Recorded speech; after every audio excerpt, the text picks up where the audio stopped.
입시를 묻다 피기맘. 입시뉴스 오늘은 또 새로운 곳에서 인사를 드립니다.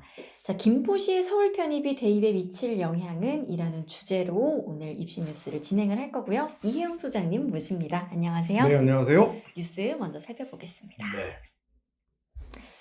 자, 농어촌 특별전형 지원이 가능한 곳이 김포시 일부 구역이 있습니다.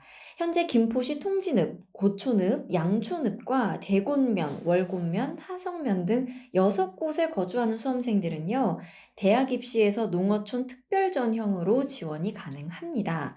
대체로 학생 본인이 읍면에 소재하는 중고등학교에 6년 동안 다니고 본인과 부모 모두가 읍면에 거주하면 이 농어촌 특별전형 지원이 가능한데요. 내년도 대학 사회통합 기회균형 전형 가운데 농어촌 도서벽지 학생 모집 인원이 총 9,646명에 달합니다. 자, 김포시가 서울에 편입될 경우에 생기는 변화를 한번 살펴보겠습니다. 현재 김포는 비평준화 지역인데요.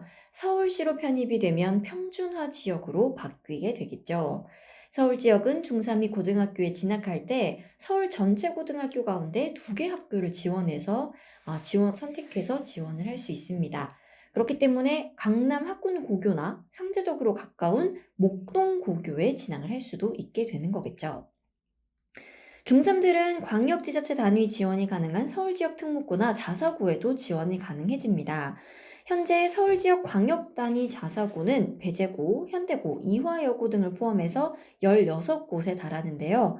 경기지역 광역단위 자사고는 안산 동산고등학교 딱 한 곳입니다. 이런 점에서는 선택지가 늘어나게 되는 거고요.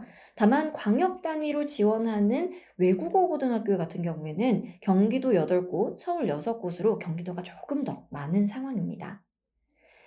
자, 또 김포가 서울에 편입됐을 때는 대입 전형 선택지가 줄어들 가능성이 생기게 됩니다.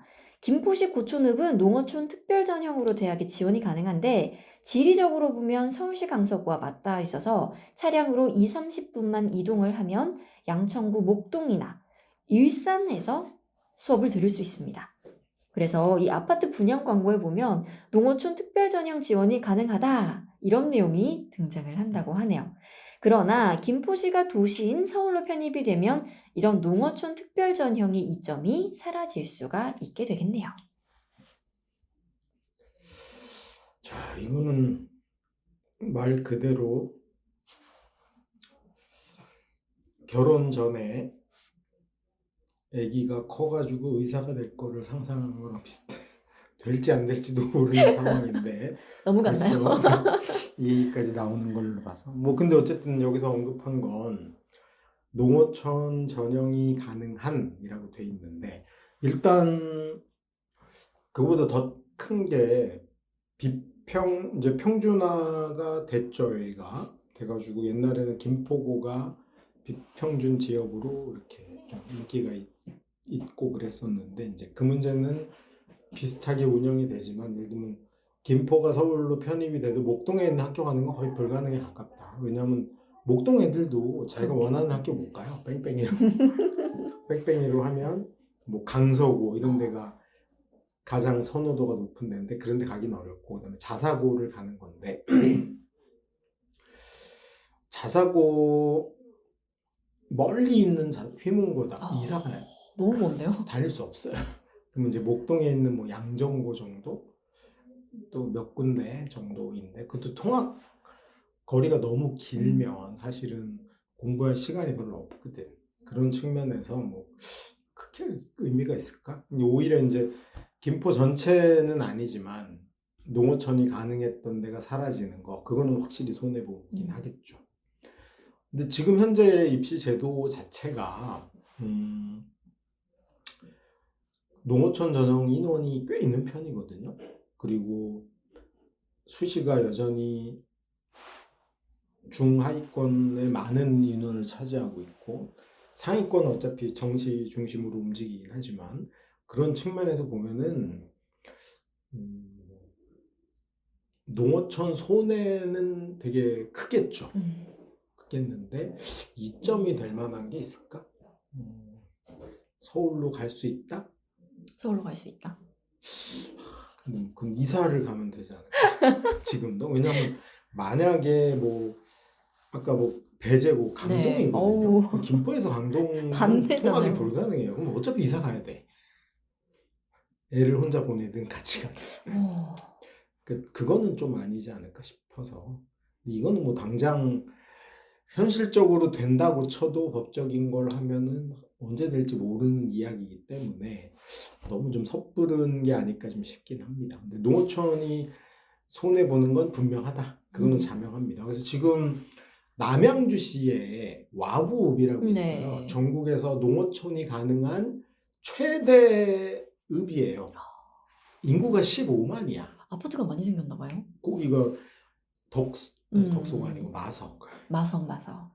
어마어마한 아파트 오. 형태거든요. 그러니까 거기가 원래대로 하면은 15만이 넘으면 동으로 바꿔야 돼요.